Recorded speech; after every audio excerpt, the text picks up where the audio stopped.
গণ অভ্যুত্থানের ১ বছর পূর্তি উপলক্ষে কেন্দ্রীয় কর্মসূচির অংশ হিসেবে পাবনার আটঘরিয়া উপজেলা বিএনপির উদ্যোগে বিজয় মিছিল ও সমাবেশ অনুষ্ঠিত হয়েছে। উদযাপন করছে স্বৈরাচার বিদায়ের ১ বছর পরেও আসলে মানুষ এই আনন্দটুকু তাদের মাঝে ধরে রেখেছেন।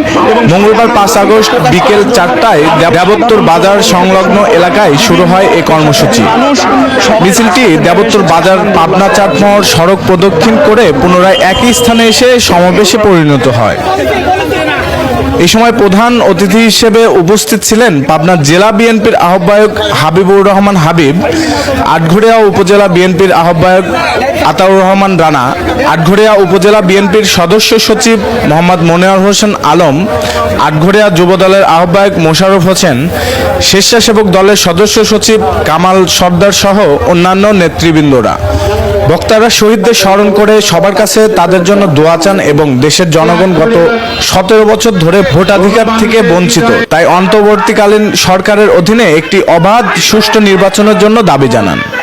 বক্তারা আরও বলেন, জুলাই অভ্যুত্থান কোনো নির্দিষ্ট রাজনৈতিক দলের ছিল না, এটি ছিল দেশপ্রেমিক জনগণের আত্মত্যাগের ফল। স্বাধীনতাপ্রিয় বাঙালিকে আর কেউ গলা টিপে ধরতে পারবে না।